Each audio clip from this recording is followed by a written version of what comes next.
Well, my fellow Americans, we did it. We got through another successful year of football in both college and the NFL. I just want to start this video by congratulating both the Ohio State Buckeyes and the Philadelphia Eagles on successful seasons. Congratulations on winning the national championship and the Super Bowl. But the unfortunate thing is that now we have to go into that dreaded 6-month offseason. I mean, could you imagine if there was just anything for us football fans? I mean, I need the thrill of victory, the agony of defeat. I need that good old gridiron goodness. If only there was something that us football fans could enjoy during the springtime. The United Football League, or UFL, is a new football league that started its first official season last spring. The new league is a merger between two old ones, those being the United States Football League and the XFL, with both of those names now serving as the two conferences within the UFL. For those looking for exciting football to watch during the college and NFL offseason, this is absolutely the league you would want to watch, and today I'm going to tell you all about it.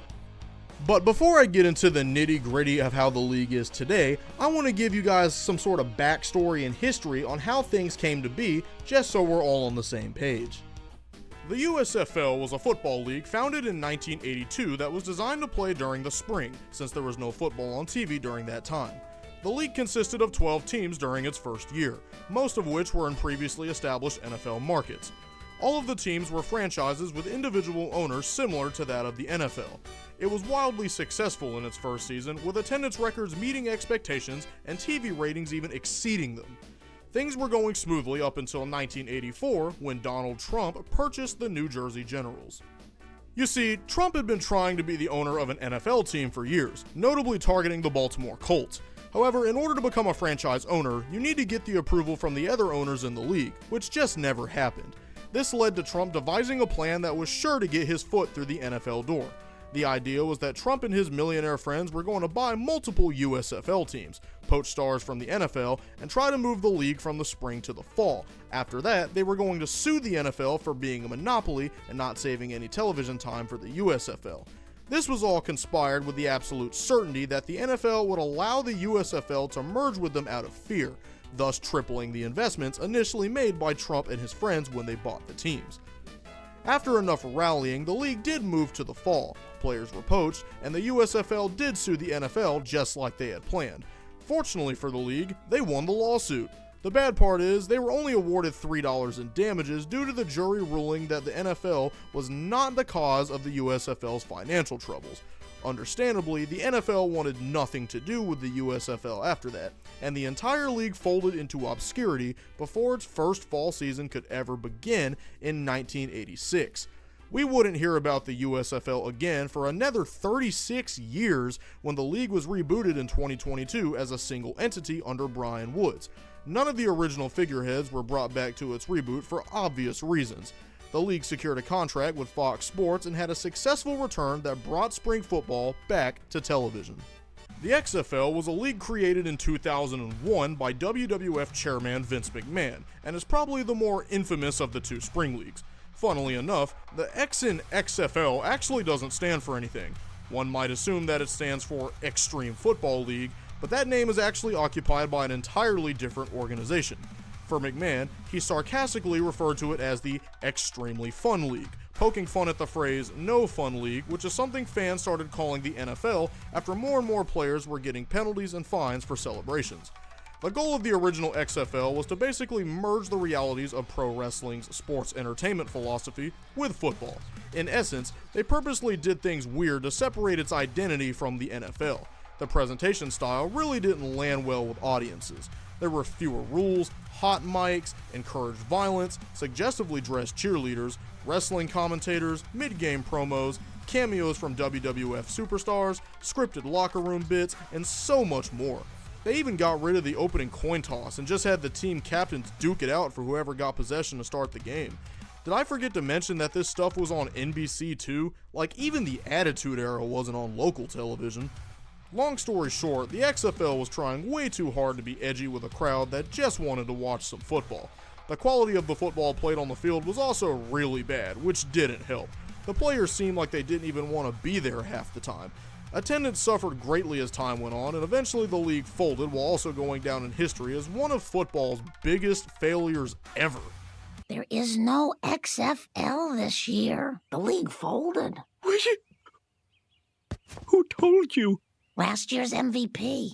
He sweeps up toenails at the beauty parlor. McMahon tried to revive the league in 2020 with a modern approach, but the COVID-19 pandemic shut that down almost as quickly as it started. Things finally changed for the better when the league was purchased by Dwayne "The Rock" Johnson and Danny Garcia. And in 2023, the XFL finally had its long-awaited return as a legit professional football league. The quality of play had improved so much from its 2001 counterpart, and the league even managed to get some pretty big names from the last decade of college football, like A.J. McCarron and Jordan Ta'amu. The Rock used his own story about never being able to achieve his dreams of going pro as a selling point, and wanted to provide a second chance for guys that either didn't make the league or sat on the bench the whole time. While the new XFL was a massive success, plenty of its games overlapped with the newly rebooted USFL over on Fox Sports, creating a lot of confusion for people trying to get into spring football and causing ratings to suffer for both leagues. To fix this, both leagues formed a merger to create the United Football League, making the XFL and USFL the two conferences. Similar to the NFL, the winners of both conferences would play each other in the UFL Championship to end the season, and in 2024, that winner was none other than the Birmingham Stallions from the USFL Conference. Now that you know the entire history of the league, we can get into what makes the UFL so great today and why you should watch it. I guess the first thing we can start with is the new rules in the league. As bad as an owner as Vince McMahon was, I do think that he had the right idea of doing things differently as a key factor in creating a good alternative to an established product. But he did things a little too differently back in 2001. I think the current league does a good job at keeping things professional. The biggest difference in the UFL is the small tweaks to traditional football rules. For starters, extra points no longer exist. In the UFL, all touchdowns must be followed by a 2-point conversion attempt. In addition to this, a 3-point conversion attempt can be made by backing the play up to the 10-yard line. Kickers are not rendered useless, however, as regular field goals can still be made during a drive. Another interesting rule change is how onside kicks are done. If a team needs the ball back, they can opt to do a regular onside kick or go for a 4th and 12 from their own 28-yard line. This can only be used by the trailing team. These rule changes allow for more comebacks if a team is down by multiple touchdowns late in the game, creating a more exciting environment and a lower chance for blowouts. If a game goes into overtime, a best-of-3 shootout will take place with 2-point conversion attempts from their 5-yard lines. For the most part, the rules are the same as the NFL with these minor exceptions. One of the UFL's biggest strengths is its innovation to the game of football. For starters, first downs are measured by using ball spotting technology, where they triangulate the exact location using special cameras. Gone are the days of the old chain marker. No sir, we can now determine exactly where the ball was placed. Reviews have also received a quality of life update, with the discussion of them being done both on the air and over the stadium PA systems, allowing for better communication between the officials and the fans. Another huge strength of the UFL is how it propels its athletes to the next level. While the UFL does not act as an official feeder system, plenty of former NFL players, walk-ons, and undrafted college players have turned to the UFL as a second chance league. One of the most notable turnarounds so far is Brandon Aubrey, who started his career as a soccer player for the University of Notre Dame, joined the Birmingham Stallions as a kicker, and is now the starting kicker for the Dallas Cowboys, as well as one of the top kickers in the NFL. For those that aren't pursuing NFL careers, the UFL allows them to play professional football for a living despite the NFL not necessarily looking for them. One example of this is A.J. McCarron. The quarterback started his career as a 3-time national champion with the University of Alabama and legendary head coach Nick Saban. He was drafted to the Cincinnati Bengals as a backup quarterback to Andy Dalton. Unfortunately for McCarron, his injury history constantly put him in the back of the line for QB jobs throughout the league. McCarron said that one day he discovered his son watching his old Alabama highlights and wanted to watch him start for a football team again since he wasn't alive for it the last time it happened. McCarron was willing to take a pay cut and play for the pre-merger XFL, being drafted to the St. Louis Battlehawks as the starting quarterback in 2023. After the merger, he continued to play for the Battlehawks in the XFL conference, and for a while was one of the faces of the league. Stories like this are what the UFL is all about, and what the league heavily relies on in its marketing. One thing to say about the UFL is that unlike leagues of the past, the quality of football is actually really good. Most of the college players that enter the league are very talented players that just didn't meet the certain needs of NFL teams. The former players are often guys that had a ton of success in the past, like the aforementioned AJ McCarron, creating this talent pool that makes for some interesting football to watch. The strength of teams combined with the unique scoring rules makes most of the games really close affairs that honestly rival your average NFL regular season game. Overall, it's pretty fun to watch, and you can never be certain on who's going to win a game before it happens.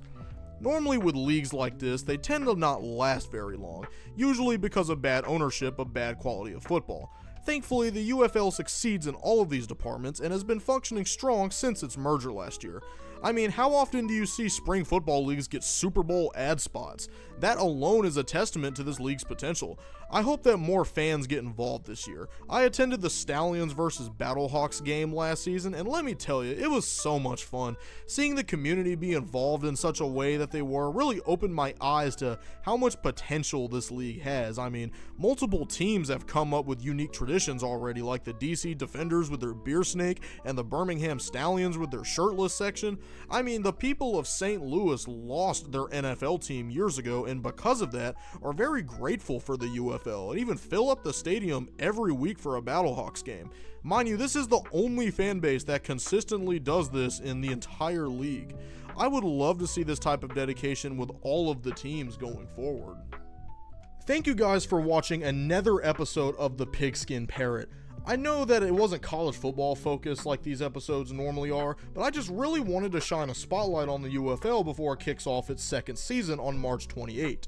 I love this league so much, and I'm so happy to see the fan base growing. I mean, just in Twitter in the last month, I've seen more posts about the UFL than I think I ever have in the last year. And I know trial and error happens, and there were a few marketing blunders last year with the league, but I think they've done a solid job this offseason, and it looks like we might actually get more viewers than normal. I'm very excited to watch the Stallions again in my hometown, and I'm really excited to just watch more football. I mean, isn't that what we're all excited for? If you are a fan of football, watch the UFL. It doesn't matter that it's not in the fall. That doesn't make it any less football. And yes, I had to include that. You would not believe how many people said they don't want to watch it because it's not in the fall. That makes no sense. Before you guys leave, make sure you like this video and subscribe to the channel. I normally do a lot of college football stuff, but now because of this video, I kind of want to sprinkle in a little bit of spring football and NFL stuff too, just to keep it fresh every now and then. I very much appreciate you guys using your precious time to watch my YouTube channel of all things. It just means so much to me. And I just want to say, I'm Preston McElhaney. Thank you for watching The Pigskin Parrot. Giddy up!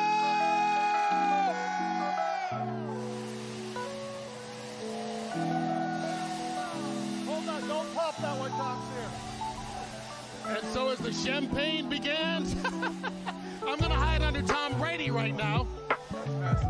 Tom Brady, this is one of the rare times you've been in a champagne bath and not been the guy receiving it. But I got to get you to protect me here because I got something in my eye. But you're here because you're going to prevent the MVP trophy. I am.